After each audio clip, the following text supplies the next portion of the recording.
Bonjour, bienvenue aux grandes conférences du Centre intersectoriel en santé durable. Par ces grandes conférences, nous souhaitons partager avec vous la programmation de recherche de nos membres. Parce qu'au 6D, on s'intéresse autant au tissu social qu'au tissu respiratoire. Aujourd'hui, le professeur Olivier Riffon nous partage ses travaux sur l'intersectorialité, repères et perspectives pour la recherche. Bonne écoute!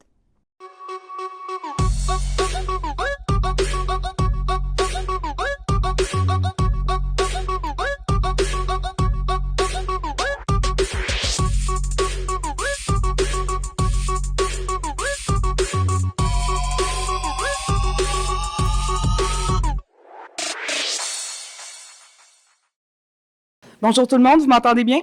Oui, parfait. Merci beaucoup d'être parmi nous pour partager cette pizza et assister à l'excellente présentation d'Olivier qui s'intitule Intersectorialité, repères et perspectives pour la recherche. Donc, je suis très, très heureuse de pouvoir vous présenter notre conférencier, mon collègue Olivier Riffon, professeur en éco-conseil au département des sciences fondamentales. Olivier a beaucoup d'affiliations parce qu'il est impliqué dans plein de projets. Je vais garder ça court puis le laisser expliquer davantage son travail, mais sachez qu'il est membre du CIROD, donc le Centre interdisciplinaire de recherche en opérationnalisation du développement durable. C'est un acronyme difficile. Il est bien sûr membre du 6D, donc le Centre intersectoriel en santé durable.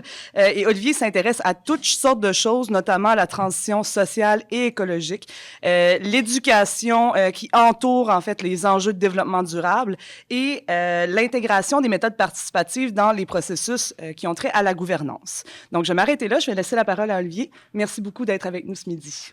Bien, bonjour à tous et à toutes. Bon appétit pendant la conférence. Ça me fait vraiment plaisir d'être là, surtout que les thèmes dont on m'a demandé de parler aujourd'hui sont vraiment au cœur de ma manière de faire de la recherche. Je vais l'expliquer comme ça.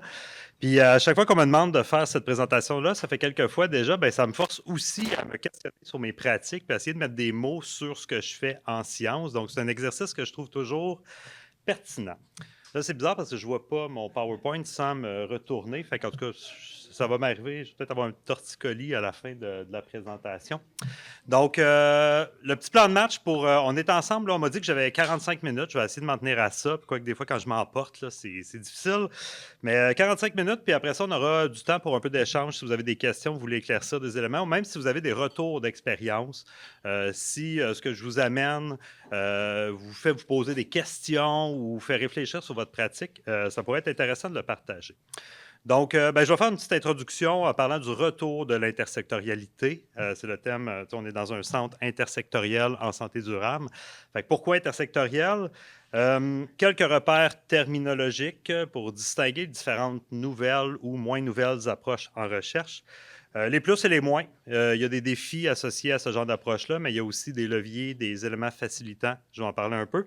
Je vais vous parler de quelques expériences que j'ai moi-même vécues, soit comme participant ou même comme animateur de démarches, je veux dire, extradisciplinaires. Et finalement, peut-être proposer des manières de travailler pour tendre vers l'intersectorialité. C'est un peu ça mon plan de match avec vous ce midi.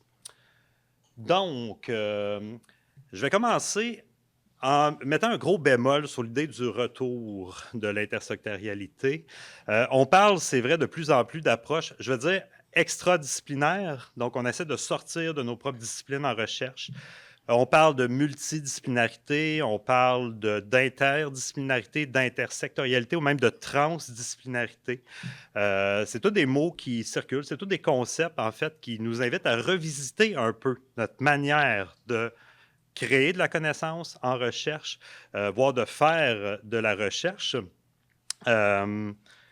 Mais il faut savoir, en fait, que ce n'est pas si nouveau que ça. Ça fait quelques centaines d'années qu'on a organisé la science en discipline. Mais si on remonte dans l'histoire de l'humanité, ben, les premières personnes qui ont fait de la recherche, qui n'étaient pas des chercheurs accrédités, on s'entend, de l'Antiquité jusqu'à la Renaissance, en fait, ne s'inscrivaient pas dans des approches qui étaient disciplinaires. La plupart des penseurs, des chercheurs, chercheuses à ces époques-là étaient à la fois biologistes, physiciens, chimistes, mais aussi philosophes, des fois artistes. Ils s'intéressaient au croisement, en fait, de toutes ces ce qu'on appelle des disciplines aujourd'hui. Puis c'est vraiment, c'est ça, il y a peut-être 200-300 ans qu'on a commencé à sentir le besoin de creuser un petit peu plus précisément certaines notions, certaines disciplines.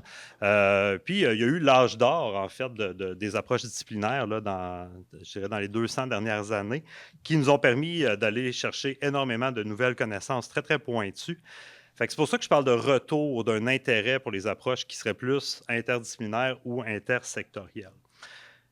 Je pense qu'en 2022, ça répond à un réel besoin, ces approches-là qu'on revisite, parce que on est, je pense, à une époque où on a quand même pas mal de connaissances disciplinaires et le croisement entre les disciplines, les lieux où les disciplines se croisent, se recoupent, sont des endroits où on peut vraiment générer des nouvelles connaissances, puis probablement des connaissances qui nous aident à mieux répondre aux enjeux complexes auxquels l'humanité est confrontée dans la période de vie qu'on vit maintenant. On parle d'enjeux écologiques complexes, changements climatiques, chute de la biodiversité, instabilité économique, hausse des inégalités sociales.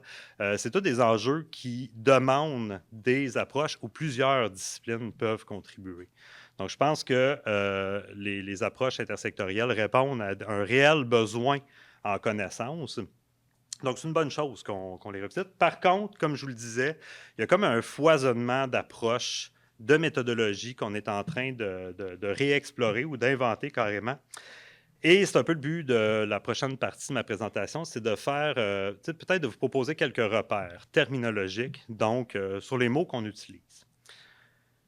Je vous dis tout de suite, ce que je vais vous présenter, c'est un peu une recomposition de ces termes-là, fait par moi avec des gens de mon équipe de recherche.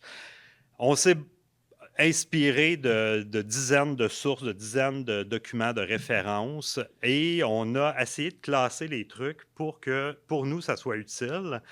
Mais je vous dis tout de suite, des fois, les gens qui étudient ou qui essaient de nommer les approches dont je vais vous parler n'utilisent pas les mêmes mots pour dire la même chose. Et des fois, ils utilisent le même mot pour dire des choses différentes. Donc, ça se peut que vous tombiez sur un auteur à un moment donné qui parle d'interdisciplinarité, puis vous dites, ben là, c'est ce que Olivier a présenté comme de la pluridisciplinarité, par exemple. Ça se peut. Donc, nous, on est allé chercher vraiment une variété de sources, puis on a essayé de trouver, dans le fond, une manière la plus cohérente possible de séparer, de distinguer, en fait, les différentes approches. Donc, ce n'est pas de la science infuse que je vous parle, c'est des repères pour nous, pour notre équipe, parce que c'est vraiment comme ça qu'on travaille dans notre équipe de recherche, et peut-être pour vous, pour le 6D aussi, qui veut avoir une pratique, évidemment, intersectorielle. Fait que pour distinguer les différents thèmes, j'ai moi-même essayé d'apporter une approche qui est plus que disciplinaire. J'ai travaillé avec une artiste puis elle n'a pas illustré les concepts que je lui disais. On a vraiment travaillé ensemble à construire, en fait, le contenu. Et on a choisi d'utiliser la métaphore de la musique, en fait, pour distinguer les différents types d'approches. Puis vous allez voir, la musique, c'est un avantage. Tout le monde connaît ça. Okay? Donc, ça nous permet d'avoir peut-être des images ou un parallèle, une métaphore, en fait, un peu éclairante. Fait que je vais commencer par vous parler un peu de disciplinarité. C'est quelque chose qu'on connaît assez bien. Comme je vous disais, les instances universitaires sont structurées par discipline souvent. Dans une discipline, en fait, on va souvent essayer d'aller chercher des connaissances très, très pointues, très précises, très spécifiques au domaine. Puis on va essayer d'avoir la compréhension la plus complète possible d'un phénomène quand même, avec un angle qui est assez pointu. Les approches disciplinaires comptent beaucoup sur la reconnaissance des pairs. Tu sais, c'est comme une communauté de pratiques qui partagent des approches, des méthodologies, des socles de connaissances un peu communes, qui permet à ces gens-là de se comprendre entre eux, de se reconnaître entre eux, de se challenger entre eux. Des fois, à un point tel que pour les gens de l'externe, ça devient difficile de comprendre ce qu'ils font. Je suis sûr que ça vous est arrivé dans vos repas de famille d'essayer d'expliquer précisément ce sur quoi vous travaillez, puis de voir de l'incompréhension. C'est le propre des approches disciplinaires où on va chercher des connaissances vraiment plus pointues. Et si j'amène ça en musique, pensez à un instrumentiste ou une instrumentiste qui va développer une maîtrise très, très pointue, très forte d'un instrument.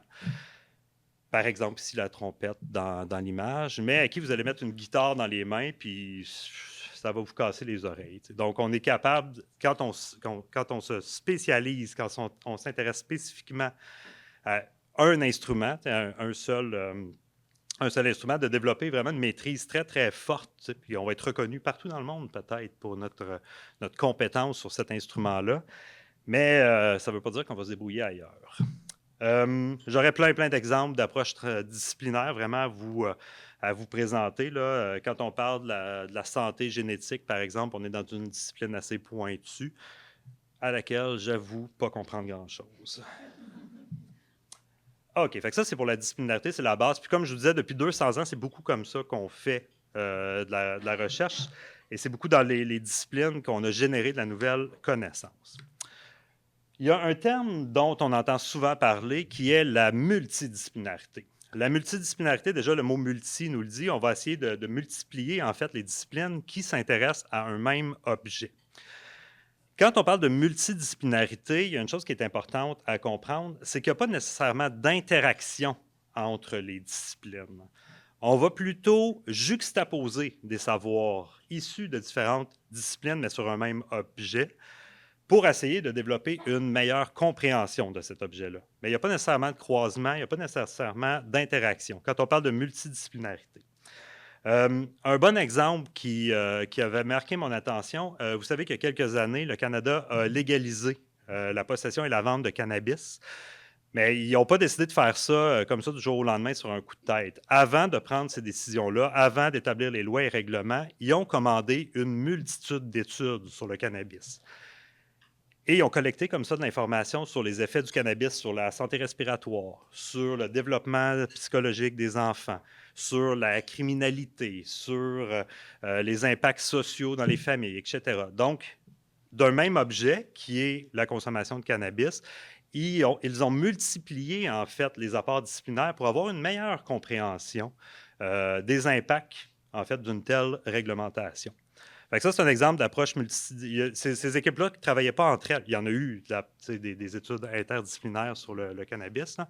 Mais dans ce cas-là, dans cet exemple-là, on parlait plutôt de commander une multitude de. C'est comme des couches d'informations qui s'ajoutent. Puis c'est aux personnes qui lisent tout ça d'essayer de faire les liens, de voir qu'est-ce qu'une discipline peut apporter à l'autre.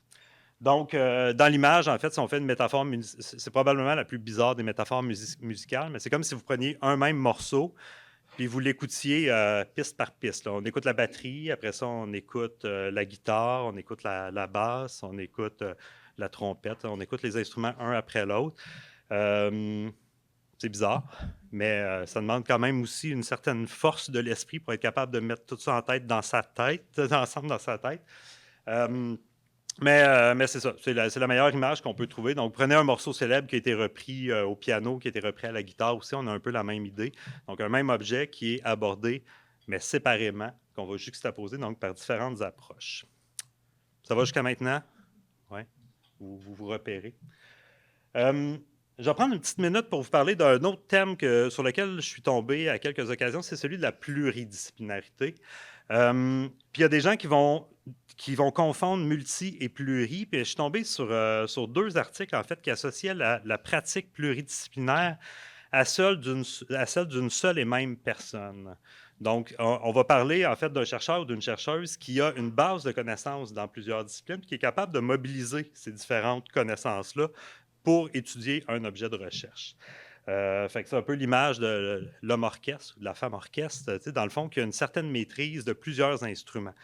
C'est mon cas. Moi, je suis ingénieur géologue de formation. J'ai étudié en éco-conseil, donc spécialisation dans le développement durable appliqué à des organisations. J'ai fait un doctorat en développement régional.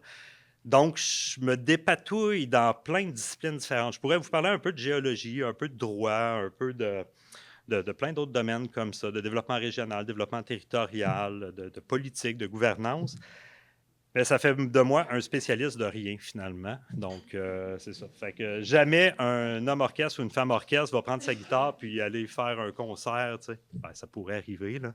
Mais ce qui est intéressant dans un homme orchestre ou une femme orchestre, c'est la capacité, justement, par lui-même, de jouer de plusieurs instruments. Si je veux chercher un exemple en santé, par exemple, moi, je m'intéresse aux déterminants de la santé. Je comprends les déterminants génétiques, environnementaux, sociaux, politiques de la santé, mais je ne suis pas spécialiste d'aucun de ces déterminants-là. Mais je suis capable de construire une pensée comme assez complexe qui va mobiliser des éléments de connaissance issus de ces différents champs-là. Mais c'est ça, je vais avoir l'air d'un homme orchestre. Là. Ça sera pas des. J'écrirai pas d'article sur un aspect spécifique de cette problématique-là. Fait que voilà, parenthèse pluridisciplinarité, mais c'est un terme qu'on voit peu, là, je dirais, comparé aux autres, moins présent dans le discours. OK, là, on arrive à des choses toujours, pour moi, plus intéressantes, avec un plus fort potentiel de génération de nouvelles connaissances, mais donc de plus en plus complexes aussi. Donc là, je vais vous parler d'interdisciplinarité. Puis dans l'interdisciplinarité, là, on a l'interaction entre les différentes disciplines sur un objet de recherche. Donc, dans une équipe, parce que là, on parle d'équipe interdisciplinaire, on va aller chercher des gens de plusieurs disciplines qui vont travailler ensemble, conjointement, sur le même objet. Et donc là, il va y avoir non seulement partage et interaction au terme de connaissances, mais aussi de méthodes, de méthodologie, même d'épistémologie des fois.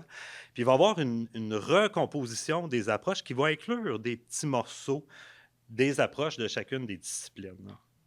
Donc, je prends un exemple, comme je vous dis, je ne suis pas un spécialiste fin de la santé, là, mais j'ai vu récemment une étude où on parlait des environnements favorables à une bonne santé mentale chez les jeunes. Puis dans l'équipe de recherche, il y avait des psychologues, des neuropsychologues, des travailleurs sociaux. Donc là, on voyait une équipe où il y a plusieurs disciplines qui sont mobilisées, mais ils réfléchissent ensemble l'objet de l'environnement social. C'est l'environnement social favorable à la bonne santé mentale.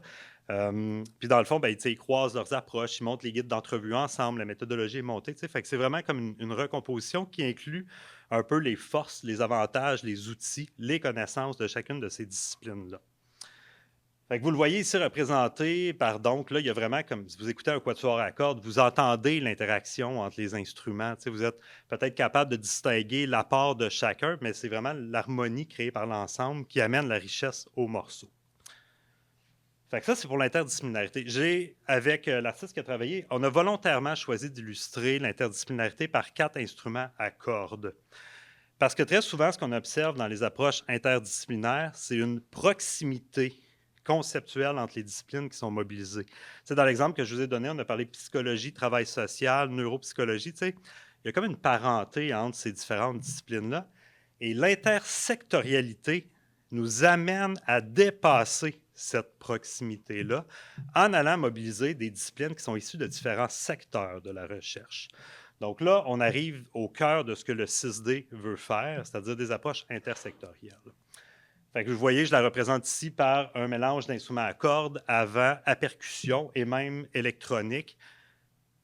Créer une harmonie dans ces contextes-là, en tout cas, moi, des musiciens me l'ont dit, c'est comme une coche plus difficile. Okay? Parce que là, entre instruments à cordes, on s'accorde, c'est ce qu'on m'a dit. Le jeu de mots n'est pas de moi. Mais quand on sort de ça, il y a des compromis à faire. Le drum, il frappe plus fort peut-être que le violoncelle. Il faut comme travailler un petit peu plus. Okay, je précise, intersectorialité, les fonds de recherche du Québec ont fait de l'intersectorialité une priorité en recherche au Québec depuis l'arrivée de Rémi Quirion comme scientifique en chef. Puis on se base beaucoup, quand on définit au Québec l'intersectorialité, sur la définition des fonds de recherche. Les fonds de recherche reconnaissent 3 grands secteurs de la recherche, puis ils sont des fois 4. Okay? Donc, il y a un secteur qui est nature-technologie, donc tout ce qui est génie, sciences fondamentales, biologie, etc., nature-techno. Un secteur qui est sciences et culture, donc là, on est plus dans les sciences humaines, les sciences sociales. Un secteur qui est la santé. Des fois, on va prendre tout ce qui est art et lettres, puis on va le sortir de société-culture. Okay? Pour le scientifique en chef, puis l'équipe qui travaille sur l'intersectorialité, les approches de recherche-création en art sont quand même assez différentes des approches en sciences humaines et sociales. Donc, des fois, ils vont considérer ça comme un secteur à part. Donc, ils vont voir, par exemple, un ou une sociologue qui travaille avec un artiste comme une équipe intersectorielle. Alors que dans les faits, ils seraient les deux financés par le secteur société-culture. Fait que ça, c'est à garder en tête. Fait que dans l'intersectorialité, ce qu'on veut, c'est des équipes de recherche, donc des gens issus de plusieurs disciplines de secteurs différents. Et là, il y a des financements qui sont spécifiques. Par exemple, Audace, c'est un financement qui a été d'ailleurs obtenu par plusieurs chercheurs et chercheuses du 6D. Plusieurs, Certains l'ont eu plus qu'une fois. Hein. Et justement, c'est un peu ça la force du 6D, c'est qu'au sein du 6D, on a des gens qui sont en sciences fondamentales, des gens qui sont en sciences de la santé et des gens qui sont en sciences humaines et sociales. Fait qu'au sein même de l'équipe du 6D, on est capable de développer des projets intersectoriels. Que dire un peu là-dessus? Peut-être un exemple. En fait, il y a un projet, je sais, qui se déroule au CISD. J'en sais pas grand-chose, mais j'ai entendu autour des labs écoles ou autour des écoles comme milieu de vie. Là, j'ai comme l'impression que quand on réfléchit l'école comme un milieu de vie qui est sain pour le plein potentiel, le développement du plein potentiel de l'enfant, on va avoir des gens qui sont plus spécialistes du bâtiment, des espaces, qualité de l'air, etc. Des gens qui sont évidemment spécialistes de la santé, d'autres du lien social, de la nutrition, etc. Fait que j'ai l'impression qu'il y a un beau potentiel d'intersectorialité dans un projet de recherche qui réfléchirait l'école favorable au développement du plein potentiel de l'enfant.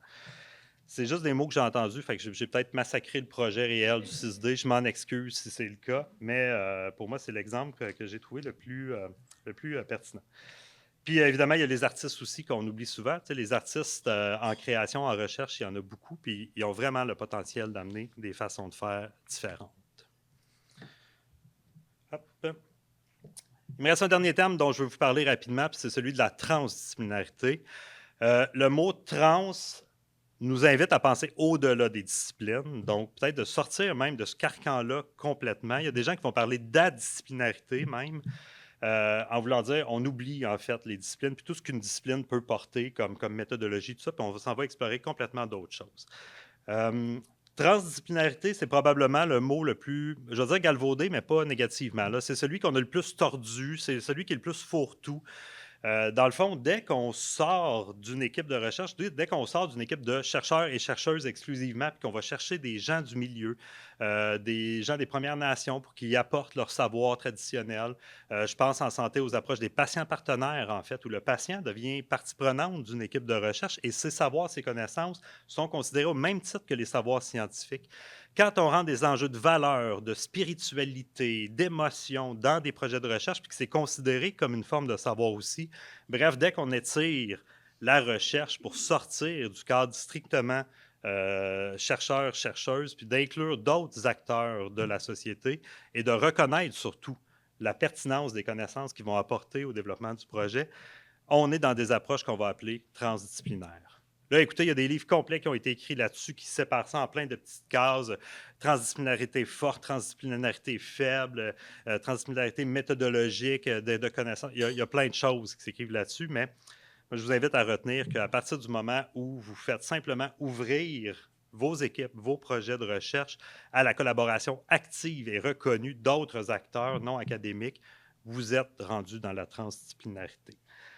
Fait que vous voyez ici, là, on sort de la musique, il y a des gens qui font de la performance, il y a des gens qui chantent, il y a des gens qui se disent, mon Dieu, c'est-tu des artistes pour vrai? Ils inventent des patentes bizarres qui font du bruit, tu sais. On sort, en fait, des cadres traditionnels.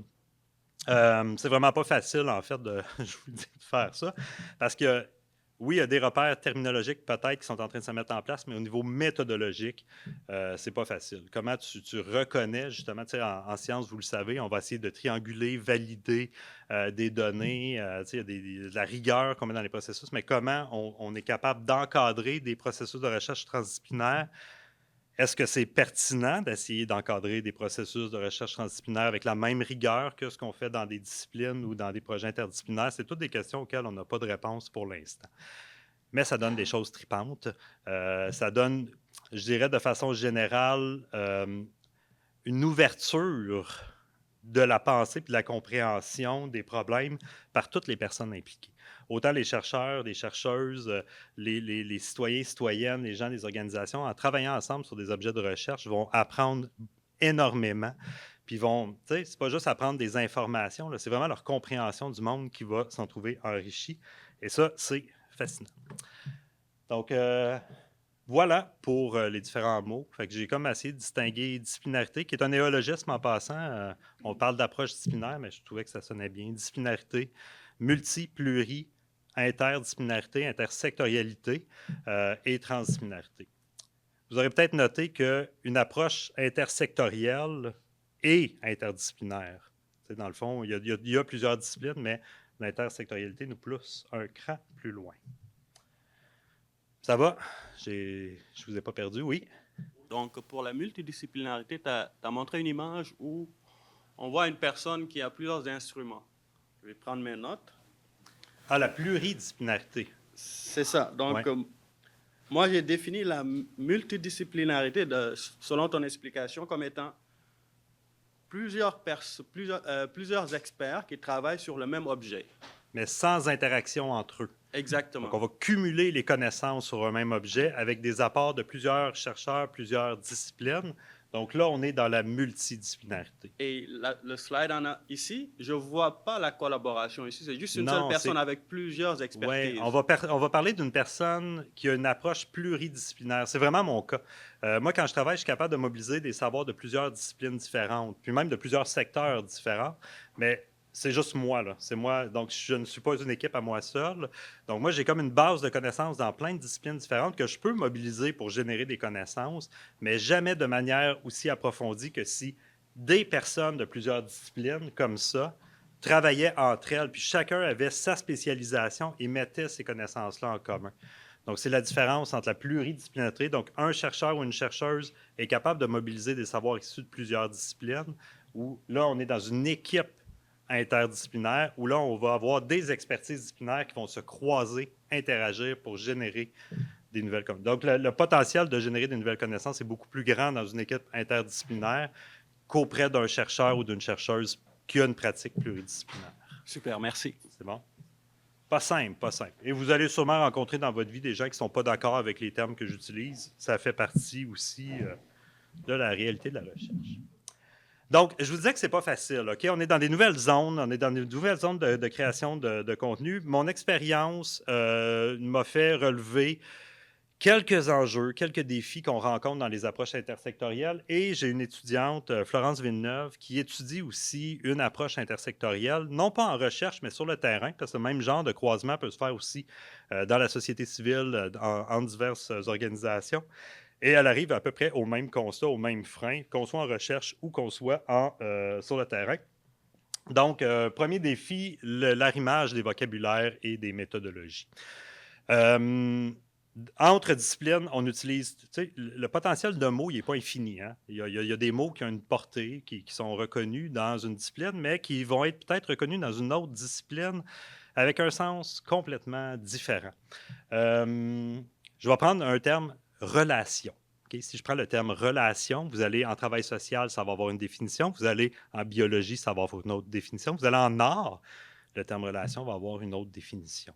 C'est un exemple très anodin. On peut dire la même chose pour la métamorphose. En biologie, j'ai vu les plus belles chicanes de discipline sur le terme métamorphose. Parce qu'en biologie, une métamorphose, c'est génétiquement programmé dans l'ADN de l'individu. Tu sais, une chenille va se transformer en papillon. Mais en sciences sociales, quand on utilise le terme métamorphose, tu sais, si on parle de transformation majeure d'une personne, il n'y a rien de prédestiné, il n'y a rien de génétiquement programmé là-dedans. Imaginez en art, quand on parle de métamorphose, Kafka, my God, donnerait le tournis à des biologistes. Donc, vous voyez, le défi d'arrimer le vocabulaire, c'est déjà un enjeu. Le défi d'arrimer les méthodologies en est un aussi.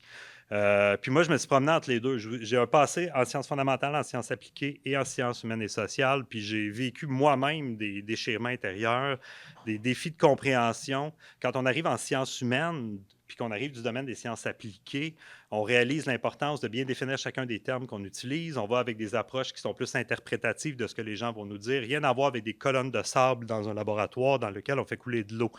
Fait qu'il y a vraiment des approches, quand ces gens-là travaillent ensemble, comprendre les approches méthodologiques, les outils méthodologiques, puis essayer de composer quelque chose de cohérent, de rigoureux, qui va chercher le meilleur de chacune de ces approches-là, c'est un méchant défi. Deuxième défi, la convergence des intérêts et des objectifs. Souvent, dans les équipes interdisciplinaires, chaque chercheur, chaque chercheuse a ses objectifs propres. Là, il faut essayer de concilier tout ça dans un projet cohérent. Les intérêts peuvent être complètement différents. On ne cherche pas les mêmes choses. Puis il y a comme l'espèce de désir collectif de faire sortir quelque chose de plus grand que la somme des individus de la collaboration. Puis chaque personne qui travaille a aussi ses intérêts de recherche. Fait que prendre le temps de bien s'entendre sur pourquoi chaque personne est là, qu'est-ce qu'on va chercher comme apport disciplinaire, mais comme apport collectif, c'est pas facile. Ça prend plus de temps, puis on est habitué. Et mon Dieu, il y a une subvention à déposer dans 1 mois et demi. On a, c'est un défi supplémentaire. Et un autre que je vois qui est important, c'est le risque d'instrumentalisation. Donc, qu'une discipline aille chercher une autre discipline, mais dans le but de s'en servir. Ça arrive souvent aux pauvres personnes qui travaillent en recherche en informatique. On a souvent besoin de leurs compétences pour développer des gadgets techno qui vont nous aider à faire notre recherche. Je vois plein de sourires. Vous les utilisez aussi. Ça arrive aux artistes aussi. Souvent, on va aller chercher des artistes pour vulgariser des savoirs qu'on a développés. C'est pas vraiment ça la nature du travail interdisciplinaire ou intersectoriel. On veut vraiment comme un équilibre, en fait, en termes de ressources, d'apport et de pouvoir aussi sur le projet. Fait que, je ne dis pas qu'il n'y a pas des cas où c'est correct d'instrumentaliser une science, là, mais au moins que ça soit nommé et qu'on s'entende sur les objectifs de chacun. Fait que ça, c'est les défis. J'achève, en fait, il me reste juste quelques petits trucs que je vais vous dire sur qu'est-ce qui peut faciliter l'intersectorialité. Puis encore là, c'est l'expérience qui nous a donné des pistes, en fait, intéressantes. Développer la culture de collaboration. Ça a l'air anodin, là, mais apprendre à travailler ensemble avec des gens qui sont vraiment de domaines différents. Développer l'accueil, l'ouverture, développer la confiance aussi entre les personnes, ça prend du temps. Okay? Fait que prendre le temps serait un secret. Prendre le temps de s'écouter, de comprendre, d'essayer de trouver des arrimages, créer des espaces de collaboration intersectorielle qui permet à chacune des chercheuses de s'exprimer, de dire vraiment ses apports, ses connaissances sur l'objet et l'accueillir, en fait, puis dans un contexte sécuritaire. Parce qu'il y a des guerres de clochers intersectorielles, il y a des préjugés d'un secteur sur un autre. Je ne dis pas que c'est généralisé, mais oui, c'est un peu généralisé quand même. Donc, fait que c'est ça, prendre le temps d'atteindre, de créer ce climat-là de confiance, des espaces sécuritaires pour s'exprimer, puis ça, c'est important.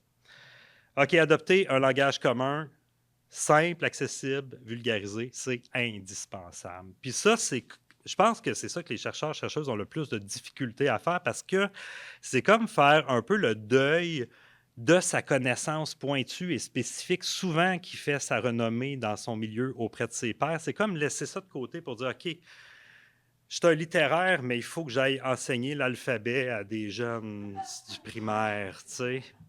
C'est un peu ça qu'il faut qu'on fasse. Il faut qu'on soit capable de sortir de notre connaissance poussée pour l'expliquer de façon vulgarisée. C'est indispensable. Sinon, les gens ne comprendront pas ce que vous faites, puis ça va être difficile. Mais c'est un deuil, je vous dis que ce n'est pas facile. OK, troisième facteur qui peut aider, d'avoir quelqu'un dans l'équipe qui sert de médiateur ou de médiatrice. Quelqu'un qui a un rôle de facilitation, de traduction des fois. Moi, je vais vous avouer que c'est souvent ça que je fais. Vu que j'ai un peu de base de connaissances dans plein de choses, je suis capable de traduire ce que l'économiste veut dire à quelqu'un qui est en développement social. C'est comme ça qu'ils pensent, eux autres. C'est ça qui... Fait que ça, d'avoir quelqu'un qui est capable de traduire les réalités, de traduire les cultures disciplinaires ou sectorielles, puis de mettre en lumière l'apport réel de ce que chacun peut apporter. Non, c'est important ce que cette personne-là amène. Ça peut aider. Parce que sinon, ce qui va se passer s'il n'y a pas une personne qui a ce rôle-là, c'est que c'est les leaderships naturels qui vont prendre le dessus. Puis souvent, c'est associé à une personne qui a sa discipline puis qui va finir par tranquillement, sans mauvaise foi, l'imposer tranquillement aux autres qui vont s'asseoir sur le leadership de cette personne. Donc, d'avoir une personne dont le rôle est d'agir à titre de médiateur, facilitateur, c'est vraiment quelque chose de pertinent. Et finalement, je pense que c'est important de souligner les avancées. Même si on finit juste après 3 rencontres de 3 heures à s'entendre sur les objectifs, sabrons le champagne, là. On a réussi à faire quelque chose d'important dans l'équipe. Il faut comme le souligner. Parce que c'est dur, parce que c'est long, puis ça peut être démobilisant des fois. Fait, prendre le temps de fêter un peu les avancées d'un groupe, c'est important. On a eu une subvention. Le travail commence, là, mais célébrons. Ça va jusqu'à maintenant? C'est bon.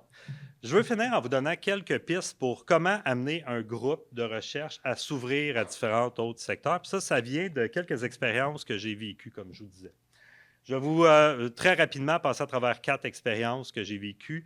De la plus simple et rapide, moi j'appelle ça du speed dating, jusqu'à la plus construite et la plus qui permet le plus d'approfondir, donc du slow dating.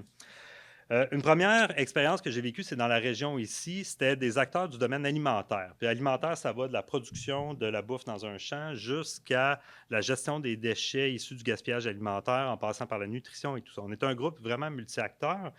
Et le but, c'était d'identifier des projets qui pouvaient augmenter l'autonomie alimentaire de la région. Mais chacun de ces acteurs-là, dans le champ, dans les épiceries, tout ça, ont des idées de projets. Fait que nous, ce qu'on a fait, c'est vraiment de l'archi-speed dating. On est allé voir ces différents acteurs-là. On leur a demandé leurs projets les plus porteurs en termes d'autonomie alimentaire.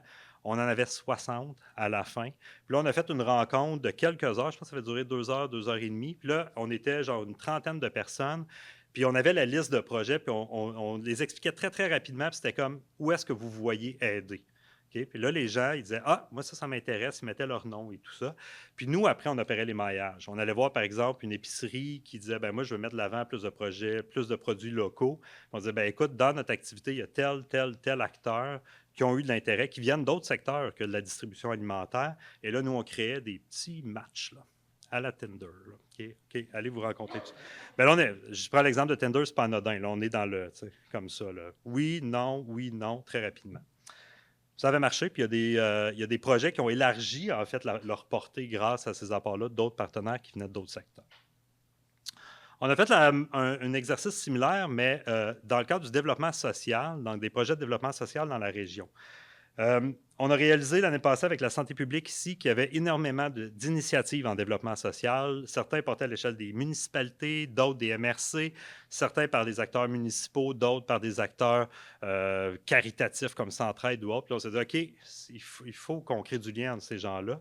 Donc, encore une fois, on a fait une rencontre de 2 heures et demie. C'était virtuel en plus, celle-là.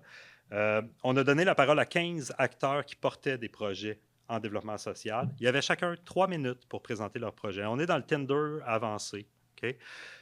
Donc, 3 minutes. Puis là, nous, on utilisait des outils numériques, un Jamboard, s'il y en a qui connaissent. Là. Donc, chaque projet avait sa page. Puis pendant que la personne parlait, les gens pouvaient aller déposer sur des post-it virtuels leurs intérêts, leurs questions. Dans le fond, c'était « j'aimerais avoir de ce projet-là », donc de l'information, des détails, les résultats. J'aimerais offrir à ce projet-là de l'expertise, du temps et tout ça, et des questions qu'ils avaient. Fait que là, nous, on a fait ça, ça a duré 2 heures, 15 projets, tout ça, puis on a créé encore une fois plein de maillages. Puis à la fin, il y avait comme une espèce de petite séance où ces gens-là pouvaient se parler. On créait des chambres dans Zoom, on peut faire ça, créer des breakout rooms. Puis là, il y avait des occasions où les gens pouvaient « OK, ton projet m'intéressait », puis on faisait juste activer un petit peu le lien, puis nous, après ça, on reprenait l'info et on constituait, on formalisait les maillages. Fait que là, c'est ça, on est un petit peu... Mais c'est encore du speed dating, il n'y a pas le temps d'approfondir. Les 2 derniers projets dont je veux vous parler, ils ont été les 2 réalisés dans le cadre de ma participation au CIROD. Catherine disait tantôt le centre interdisciplinaire, celui-là. Il a été interuniversitaire à un moment donné. Le Centre interdisciplinaire de recherche en opérationnalisation du développement durable. J'ai vécu 2 expériences. En vrai, c'était pré-pandémique, quand on pouvait être tout le monde ensemble. Là. Dans la première expérience, il y avait 5 projets qui avaient été identifiés comme étant particulièrement propices à l'intersectorialité. On était dans une grande salle, 70 personnes à peu près. Il y avait 5 stations, un chercheur ou une chercheuse à chacune des stations. Puis les autres, en fait, avaient des séances de 15 minutes, 3 séances de 15 minutes. Première séance, tu choisis un des 5 projets pour lesquels tu as un intérêt. On y va. Et là, on a une petite présentation de 5 minutes. Puis après ça, on a des échanges. Comment on peut enrichir, comment mon expertise peut enrichir le projet. On tisse des liens et tout ça. Après 15 minutes, on choisissait une 2e station et une autre 3e station après. Fait que chaque personne présente avait l'occasion d'aller voir 3 stations et d'amener ses apports. Des fois, c'était juste de la curiosité, mais des fois, c'était vraiment du lien. Ton projet, moi, je peux y apporter telle chose. Moi, je suis spécialiste en aménagement du territoire. Toi, tu parles de qualité de l'air. Moi, il y a des liens à faire, je pense. Puis là, il se crée de quoi là, mais dans un contact humain direct. Et la dernière expérience, toujours avec le CIROD, elle avait été prévue longtemps d'avance. Grande salle, 200 personnes à peu près. On avait 12 tables. Chacune des tables était un projet, un enjeu ou une problématique portée par un chercheur ou un partenaire terrain du CIROD. Et là, avant, on s'inscrivait. On dit, moi, je veux parler de ça. On arrivait, on allait à la table et là, on avait 2 heures et demie même, je pense, pour travailler avec le chercheur ou avec le partenaire puis construire quelque chose. On partait d'une problématique, qu'est-ce qu'on peut amener, quelles questions seraient pertinentes, y a-t-il des fonds? Tu sais, c'était tout organisé pour que, après 2 heures et demie de discussion, là, on avait comme une ébauche de collaboration intersectorielle. Puis là, c'est aux chercheurs d'activer tout ça après. Fait que ça, on passe de speed dating à slow dating dans les 4 exemples que je vous ai donnés. Puis, tu sais, ça a des fonctions différentes, ces choses-là. Tu sais, quand on est dans le speed dating, le but, c'est de découvrir plein de projets, c'est parcourir rapidement les différents projets, d'enrichir un peu, mais tu sais, on s'entend que c'est comme plus des propositions qui sont faites, d'évaluer le potentiel d'intersectorialité. Tu sais, quand je parlais de l'exemple en alimentation, là, il y a des projets pour lesquels, même après 2 heures de discussion, tout ça, puis il n'y avait pas de potentiel. Ça fait que tu ne vas pas mettre d'énergie sur un projet dont la richesse est sa précision puis sa spécialisation. Par contre, il y en a d'autres où on voyait plein d'intérêts. OK, là, il y a quelque chose. Là. Dans le speed dating, on peut voir ça sortir, puis éventuellement opérer des premiers maillages, puis prioriser les projets qui vont mériter un peu plus d'amour que du speed dating. C'est eux autres qu'on va peut-être faire basculer dans des approches de slow dating, où là, on va, en mettant ensemble les gens pour une plus longue période, explorer des pistes supplémentaires, approfondir et la compréhension du problème et la richesse de la collaboration potentielle, co-construire, consolider des liens. Donc, les 2 approches sont vraiment complémentaires.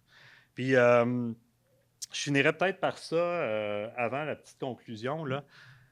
Vous êtes tous et toutes des personnes qui portez ou qui participez à des projets de recherche. Fait que disons que demain matin, vous vous dites, ça me tente d'être intersectoriel un petit peu plus. Je sais qu'il y en a qui le sont déjà. Mais si c'est quelque chose que vous voulez explorer ou que votre projet, vous avez peut-être déjà des projets intersectoriels, mais vous avez un projet peut-être plus disciplinaire que vous voulez ouvrir, bien, commencez par réfléchir à votre intérêt réel. Parce que moi, j'ai vu des gens dire, oui, ça m'intéresse parce que le fonds auquel je veux déposer l'impose. Peut-être changer de fonds est une bonne option aussi. Fait que réfléchissez à votre réel intérêt personnel et l'intérêt pour le projet d'aller dans une approche, c'est comme un préalable. Ensuite, dans un centre comme le 6D, il peut être le fun de faire des séances de speed dating. C'est-à-dire, OK, c'est quoi tous les projets que les chercheurs, chercheuses portent? On les présente rapidement dans une séance et on voit les potentiels de maillage rapidement. Une fois qu'on voit ça, accompagner ou peut-être développer des séances de ce que j'appelle du slow dating, donc d'approfondissement avec les chercheurs interpellés. Et je le rappelle, l'ingrédient secret, offrir un accompagnement à l'équipe avec une personne qui va agir comme médiateur, comme traducteur, comme traductrice. On est dans un milieu à l'UQAC qui favorise ça. On est une petite université, pas tout le monde se connaît, pas tout le monde, mais vraiment beaucoup de monde. Puis on a cette capacité-là, je pense. C'est vraiment une force qu'on peut avoir ici. Puis je vois que plusieurs projets intersectoriels fonctionnent sans facilitateur ou facilitatrice ici à l'université. Puis je pense que c'est parce qu'il y a une culture qui s'est développée tranquillement à l'UQAC de collaboration intersectorielle. Mais c'est quand même gagnant d'avoir un accompagnement. Donc, en conclusion, ce que je peux vous dire, c'est que l'intersectorialité puis toutes ces approches extradisciplinaires, c'est pas un accident dans l'histoire de la recherche, là. C'est vraiment une tendance forte, puis je pense qu'on va en entendre de plus en plus parler. Il y a énormément de connaissances, je pense, dans les prochaines décennies qui vont se développer à la frontière, au croisement entre des disciplines et des secteurs. Puis on le voit justement dans la multiplication des fonds, des projets, des secteurs, et des chercheurs, chercheuses, des approches, etc. C'est un grand changement de culture, okay? Donc il ne faut pas se mettre la tête dans le sable pour ça. Les avancées, soit dans les disciplines ou même chez les personnes, sont très inégales. Il y a des gens qui sont vraiment ferrés déjà dans ces approches-là, d'autres qui ne sont pas prêts du tout à aller là. Je le nomme, puis j'ai failli pas le mettre, mais je le nomme pareil. Oups, excusez, je n'ai pas changé de diapo. On a comme un besoin d'indulgence. Okay? On est en train d'essayer des nouvelles façons de faire de la recherche. On a le droit de se planter. C'est d'ailleurs pour ça qu'on fait de la recherche, pour essayer des nouvelles choses. Fait que, moi, j'appelle à l'indulgence dans les projets. Tu sais, des fois, moi, j'ai tenté une collaboration avec des gens en sciences des données et en intelligence artificielle, puis ça n'a vraiment pas marché. Mais on s'aime encore. Tu sais, on ne s'en veut pas mutuellement. Tu sais, c'est ça, la mayonnaise n'a pas levé, puis il y a eu des défis mutuels de chaque côté, c'est correct, c'est normal, ça fait partie de l'expérimentation. Peut-être une chose importante, je ne l'ai pas nommé, fait que je le nomme maintenant, le fait qu'on travaille de plus en plus en interdisciplinarité ou sectorialité, ça n'enlève aucunement l'importance des approches disciplinaires. Au contraire, l'une ne va pas sans l'autre, mais je le sais parce qu'il y a des gens qui se sentent menacés des fois dans leur expertise disciplinaire pointue par ces nouvelles approches-là. Au contraire, l'idée, c'est d'aller chercher la richesse de ces connaissances-là pour générer par l'interaction des nouvelles connaissances. Et je rappelle que la médiation, la facilitation sont des clés de réussite. Je prêche un peu pour ma paroisse parce que dans notre équipe de recherche, c'est souvent ce qu'on fait, d'accompagner des groupes qui travaillent en mode intersectoriel. Donc, appelons ça le service après-vente de la conférence. Si jamais vous avez besoin comme des fois de conseils, d'accompagnement, vous rencontrez des défis, vous voulez comme juste des suggestions de choses à essayer pour les surmonter, ça me ferait plaisir là, de vous référer, de vous aider ou de vous référer à des gens qui seraient en mesure de le faire. Fait que voilà, je vous remercie beaucoup de votre attention et j'ai de la place pour des questions.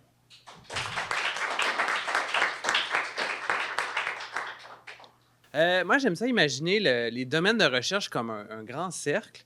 Puis les fonds de recherche ont divisé ça en trois, un peu en pie chart, avec les trois domaines que tu parlais tantôt.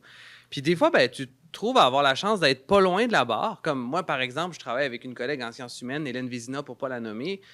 Donc, on est, je pense, chacun de côté de la barre, mais on est très, très proche, ce qui fait qu'elle est à peu près dans tous mes projets. Puis au final, c'est de l'intersectoriel, mais on est vraiment, vraiment proches naturellement. On travaillait ensemble avant que tout ça, ça arrive. Puis là, soudainement, ça nous avantage. Mais donc, question un peu tricky. Est-ce que tu es d'accord avec la définition d'intersectoriel d'Audace, qui est littéralement d'avoir quelqu'un dans chacun des fonds? Pas tricky. Je pense que c'est une étape. Mais comme je parlais tantôt d'adisciplinarité même, là, j'ai l'impression que ces frontières-là vont s'estomper tranquillement. Le fait de séparer ça en trois champs bien précis, déjà, ce n'est pas en trois champs précis parce que, comme je vous disais, il y a certains fonds qui vont reconnaître les arts et lettres comme un quatrième secteur. Fait que, on voit que la définition, même quand il l'applique, n'est pas rigide à ce point-là. Moi, par exemple, je suis dans 3 centres de recherche. Un financé par la santé, dans le domaine, vous avez 6D, RISUC et compagnie. Un financé par Société Culture, le CRDT en développement territorial, et un financé par Nature Technologie, le CIROD. J'ai reçu des sous de plein de ces fonds-là, fait que j'ai une pratique, quand je vous disais, pratique pluridisciplinaire. Fait qu'ils considèrent même que le chercheur ou la chercheuse peut sauter la clôture une fois de temps en temps. T'sais. Fait que tout ça pour dire que non, les frontières ne sont pas imperméables. Sont-elles utiles? Je pense qu'elles servent à faire de l'éducation, de la sensibilisation. Je sais, Simon, que tu es à une étape de ta carrière où tu es vraiment capable de travailler avec des gens de plein de domaines et tout ça, mais il y a sérieusement des gens qu'il faut plus accompagner et qui doivent comprendre un peu, grâce à ces mots-là et ces frontières-là, ce que ça implique de travailler comme autrement en recherche. Fait que je pense que c'est utile, mais je pense que c'est une étape.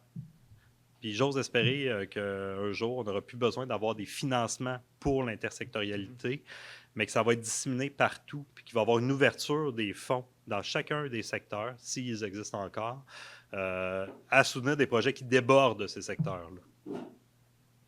Merci. Commentaire éditorial un peu. Fait que, bref, utile, mais pas pour trop longtemps, j'espère. Je vais juste finir avec une petite anecdote.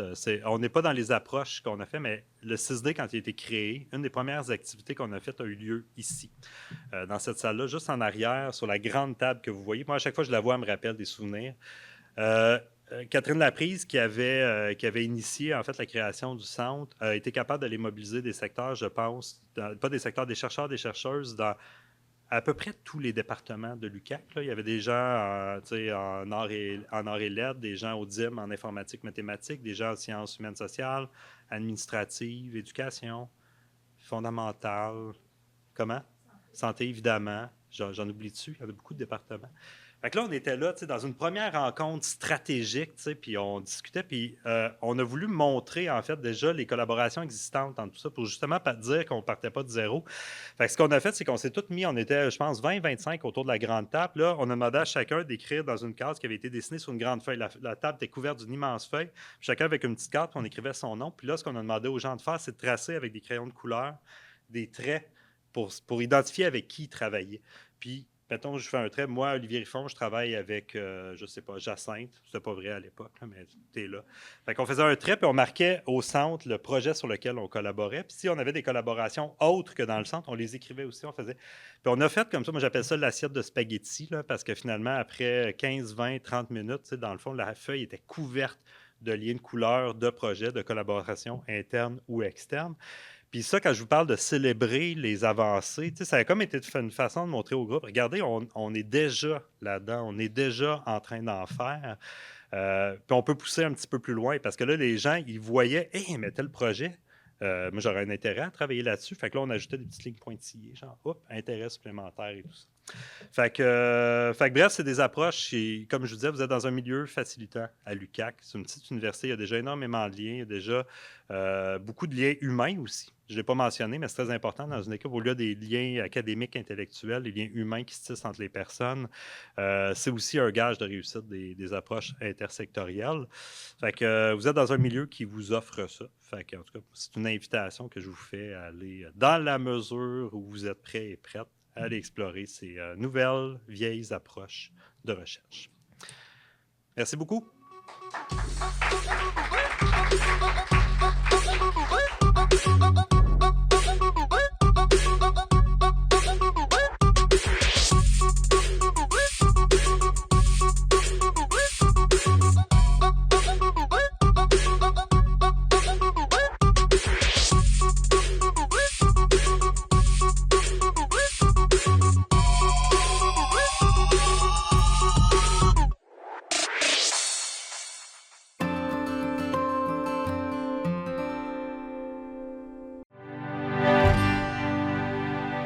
Moi, j'ai été formée initialement à l'Institut de cardio-pneumologie de l'hôpital Laval, anciennement l'hôpital Laval, et j'ai été mis rapidement dans un contexte interdisciplinaire où il y avait des pneumologues, des cliniciens qui travaillaient avec des pathologistes, avec des gens en microbiologie, en biologie moléculaire, dans plein de disciplines, mais on comprend qu'on est dans le multidisciplinaire et non pas dans l'intersectoriel encore.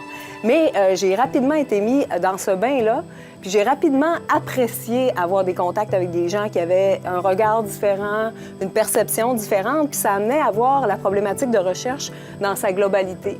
Après avoir eu ma chaire de recherche du Canada et l'avoir renouvelée, je regardais le milieu universitaire dans un petit établissement comme l'Université du Québec à Chicoutimi. Puis je me disais de quelle façon on peut faire pour améliorer l'environnement, pour que ce soit plus facile pour les jeunes chercheurs qui arrivent en santé. Puis le bon moyen, bien, c'est un centre de recherche. C'est un effet structurant parce que ça te permet d'avoir du mentorat, d'aider les jeunes chercheurs, de pouvoir partager des ressources professionnelles ou des infrastructures. En faisant une revue, en regardant ce qu'on avait dans l'université, j'ai rapidement vu qu'il y a plusieurs personnes qui s'intéressaient à la santé, mais avec différentes lunettes, on va dire comme ça. Donc, il y a des gens qui s'intéressent à la santé en psychologie, en physiothérapie, en kinésiologie. Ça ne surprendra personne. De la même manière, en sciences fondamentales. Alors, où moi je suis, parce que nous, on s'intéresse aux bases fondamentales, aux déterminants des maladies. Par contre, il y avait des gens aussi à l'UQAC qui s'intéressaient à la santé en sciences sociales, de plus en plus. Alors, c'est plutôt la partie bien-être de l'aspect santé qui est couvert par les sciences sociales. Il y avait des gens aussi en arts qui s'intéressent à la santé, en administration, en mathématiques, informatique. Bref, il y en a dans tous les départements. Je pense qu'il faut essayer de voir les questions avec différents angles, puis s'attaquer aux problématiques, mais avec différentes disciplines. Puis en ça, je pense qu'un centre intersectoriel, bien, ça peut répondre à cette problématique-là puis à cette question-là. La santé durable, ça se définit comme un état de santé physique, psychologique et sociale, de bien-être à toutes les étapes de la vie, avec une préoccupation pour un environnement favorable puis un accès aux ressources équitable pour les individus, puis en ayant une sensibilité particulière pour les populations en situation de vulnérabilité. Et que ça, je trouvais que c'était particulièrement approprié pour la population du Saguenay-Lac-Saint-Jean, où on a une population qui est vraiment diversifiée, qui est une population qui est aussi à proximité plus ou moins grande du centre hospitalier. Puis on n'a pas non plus de centre surspécialisé comme on retrouve dans les grands centres. Alors on a des défis qui sont différents et des défis qui, je pense, peuvent être bien servis par l'intersectorialité parce que ça nous permet de voir la problématique dans tout le continuum de la santé. On est habitué, comme chercheur, de travailler souvent dans nos disciplines spécifiques, dans nos expertises.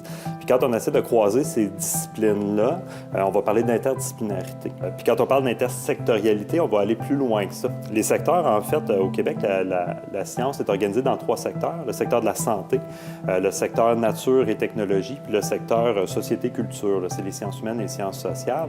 Puis en fait, quand on parle d'intersectorialité, c'est qu'on fait travailler ensemble des chercheurs de ces différents secteurs-là. Quand on travaille dans nos disciplines, on a comme notre langage, nos outils, nos méthodologies. Puis quand on croit à ça, bien, c'est sûr qu'on se retrouve avec des gens qui ont un vocabulaire différent, puis même des approches méthodologiques différentes, voire même des fois des conceptions de la science qui sont différentes. Moi, mon expertise, en fait, c'est d'accompagner ces chercheurs-là quand ils apprennent à se comprendre, puis apprennent à travailler ensemble, puis développer des méthodologies communes pour éviter justement que peut-être une science en instrumentalise une autre ou une science prenne beaucoup de place, puis on va juste... Non, on veut vraiment co-construire des projets intersectoriels. Fait que moi, mon défi, finalement, c'est d'amener les gens à travailler ensemble, à mieux se comprendre aussi. Il y a un mot qui est au centre de ma programmation, c'est Balzac. C'est d'abord et avant tout le projet d'un historien, Gérard Bouchard, qui venait de compléter son doctorat en France, où il avait appris une nouvelle méthodologie qui s'appelle la reconstitution automatique des familles à l'aide des registres paroissiaux. Rentré au Québec, il est devenu professeur à l'Université du Québec à Chicoutimi et il a entrepris de dépouiller les registres de la région du Saguenay-Lac-Saint-Jean. Au fur et à mesure que le fichier se construisait, il a aussi commencé à avoir l'idée que les données du fichier pouvaient être utilisées dans le domaine de la recherche en génétique, la recherche dans le domaine médical. On est passé de travaux vraiment centrés sur la région à l'ensemble des populations régionales du Québec. Ce qui caractérise énormément Balzac, c'est le fait que, donc, depuis les tout débuts, il est utilisé en recherche interdisciplinaire, autant par des chercheurs des sciences humaines, des historiens, sociologues, démographes, que des chercheurs en sciences biomédicales, des généticiens des populations, des épidémiologistes, des cliniciens. On peut parler d'intersectorialité peut-être avant l'heure. Et Balzac, c'est un projet qu'on commence maintenant, qui est pour moi très, très excitant parce que je pense que c'est vraiment un virage là, dans l'histoire de Balzac. Je pense qu'on peut vraiment dire qu'on va passer d'un fichier de population à une infrastructure de recherche sur les populations avec ce projet-là qu'on débute. On a pensé ce projet-là en fonction de 3 demandes, si je peux dire, qu'on avait des chercheurs. On voit de plus en plus que justement la recherche biomédicale, la recherche génétique, oui, il y a encore beaucoup de choses qui se font avec l'approche généalogique, mais il y a aussi un intérêt, je dirais en particulier des gens en biologie évolutive, d'avoir accès aux familles complètes. On a, si je puis dire, l'armature de toute la population, l'arbre généalogique avec les mariages, et on va ajouter à ça les naissances et les décès de façon à avoir l'histoire complète des familles. Donc, ça permet de faire plus d'études, par exemple, sur la fécondité, la mortalité, la sélection. Le deuxième aspect, avec les nouveaux types de projets qu'on a, les chercheurs ont envie d'avoir une base de données où ils avaient un accès pérenne, un accès continu à la combinaison des données généalogiques et génétiques. Donc, on a fait des démarches en ce sens-là et dans le cadre de notre projet Balzac, on va faire ça.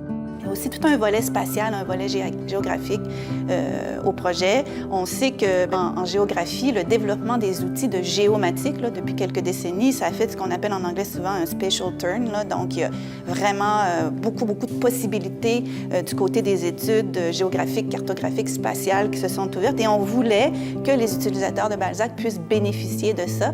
Donc, on travaille aussi avec des collaborateurs géographes pour développer tout un volet géographique au projet. Mais on pense vraiment, encore une fois, qu'on franchit une nouvelle étape là, dans la qualité puis la quantité des outils qu'on va pouvoir offrir pour la recherche en santé ici à l'UQAC, mais Balzac est utilisé par des chercheurs du Québec, du Canada et aussi à l'international.